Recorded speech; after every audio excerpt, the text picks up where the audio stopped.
Donc, moi, Elle a été très violente avec toi, Rislaine, en off même? oui, très très méchant pour moi, ça a été de l'harcèlement moral, 24 heures sur 24, ce qui a été très dur pour moi parce que la veille que je vienne sur le plateau, bah, j'ai appris un décès d'une de mes copines, donc j'étais pas assez solide déjà. J'ai eu un décès la veille avant que j'arrive sur le tournage, donc plus l'harcèlement moral 24 heures sur 24, il y a un moment, je me suis dit, je vais jamais tenir parce que c'est pas possible d'avoir un harcèlement 24 heures sur 24 pour moi. Le jour d'aujourd'hui, il y a beaucoup de suicides à cause de ça et je pense qu'elle s'en rend pas compte, mais si j'étais quelqu'un de plus faible, qui, voilà quoi, j'aurais pu très bien tomber en dépression et vouloir me suicider pour la méchanceté quoi, qu'elle m'a lancée. Et je pense qu'elle est pas humaine. Pourquoi tu dis Elle, ça? Pourquoi tu utilises des mots si forts? C'est parce que ça t'a profondément touché? Tu l'as vraiment très mal vécu, ce harcèlement? oui, je peux dire que je l'ai très mal vécu parce que se faire insulter 24 heures sur 24, je pense que personne n'aimerait vivre ça. Tout simplement, je trouve ça pas humain. Elle me dit de pas avoir de caractère, mais excuse-moi, mais pour toi, avoir du caractère, c'est savoir rabaisser une personne. L'insulter à 24, non, pour moi, c'est pas du caractère. Ça, pour moi, c'est savoir se faire montrer devant les caméras, se faire connaître pour la méchanceté gratuite, pure. Et pour moi, ça, c'est pas du caractère. Le caractère, c'est quelqu'un qui se respecte. Quand tu me parles d'harcèlement moral, Marina, j'aimerais que tu m'exposes des situations. J'aimerais que tu me donnes quelques exemples pour qu'on puisse véritablement comprendre. Donc, à chaque fois, j'étais en off, bien sûr, quand le karma était éteint.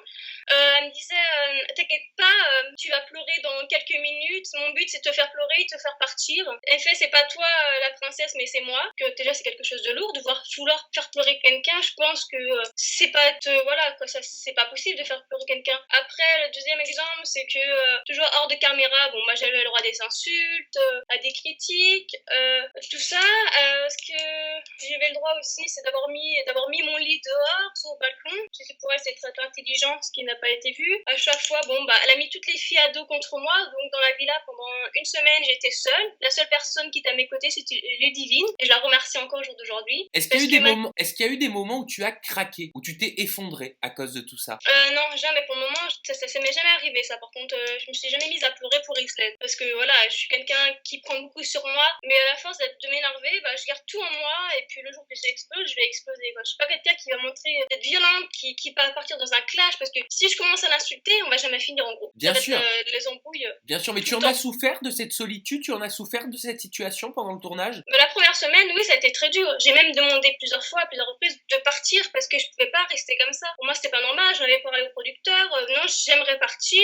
Je peux pas rester dans cette situation-là. C'est pas normal de vivre dans ce genre de truc, quoi. De se faire insulter 24 heures sur 24, c'est pas possible. Je suis humaine, quoi. Faut savoir que j'ai un cœur. Je suis sensible comme la plupart des personnes, je pense. Le comportement de Rislaine, tu m'expliquais tout à l'heure en off au téléphone qu'elle continuait en gros à te provoquer, à te chercher quotidiennement du matin au soir sur les réseaux sociaux. Est-ce que tu peux m'en dire plus? Oui, jour d'aujourd'hui, le tournage s'est terminé il y a 6 mois maintenant, bientôt 7 mois. Et déjà à la sortie de l'émission, quand j'ai été éliminée par Benoît, déjà je me connecte sur mes comptes Facebook. Le premier message que je vois, c'est Rislaine qui m'envoie « Oh l'enfant sauvage, t'es enfin sortie ?» Et j'ai pas tout lu parce que ça m'intéressait pas. Donc j'ai préféré bloquer.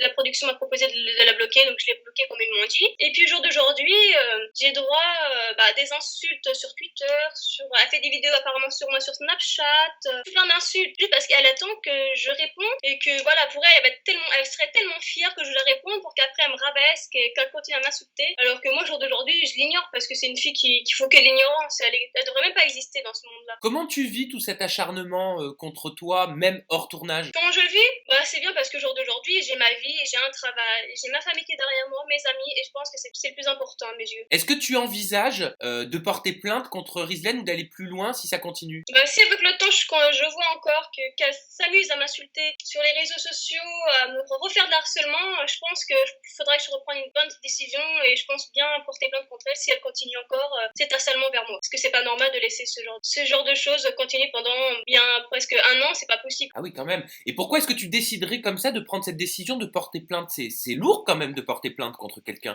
Pourquoi je devrais prendre prendre cette décision parce que, au jour d'aujourd'hui, dans les écoles, on entend beaucoup parler qu'il y a des suicides. Mais le suicide, il faut savoir pourquoi est-ce qu'il y a des suicides au jour d'aujourd'hui. C'est par rapport à l'harcèlement moral, tout ce qui est méchanceté gratuite. Ça joue beaucoup et à cause de ça, il y a beaucoup de suicides. Et donc, moi, j'ai pas envie de me faire partir en dépression parce que par rapport aux insultes, c'est un gros mot dépression, mais bon, on sait pas ce qui peut se passer. Je peux très bien avoir une faiblesse pendant ma vie à un moment et être à bout de ma vie et vouloir me suicider. Non, il faut pas attendre ce moment-là, il faut réagir de suite. Donc, moi, toutes les personnes qui sont comme moi, qui vivent actuellement de l'harcèlement, seule chose s'ils veulent se réussir dans leur vie, c'est voilà, porter plainte. Peut-être que ça fera quelque chose, peut-être pas, mais d'en parler à quelqu'un, c'est très important d'en parler à quelqu'un. Et si aujourd'hui, Marina, tu avais un message à faire passer à Rizlen, là, face caméra, qu'est-ce que tu lui dirais? Mais qu'est-ce que je dirais, Rizlen, si tu me regardes cette vidéo, sache-le que tu peux continuer tellement m'insulter, me faire de l'harcèlement pur, je sais que tu regarderas cette vidéo, et bah t'inquiète pas que la roue va tourner et tout va retomber sur toi parce que la méchanceté gratuite, ça devrait même pas exister. Toi qui as un enfant, tu devrais montrer le bon exemple et pas la méchanceté gratuite comme tu le fais.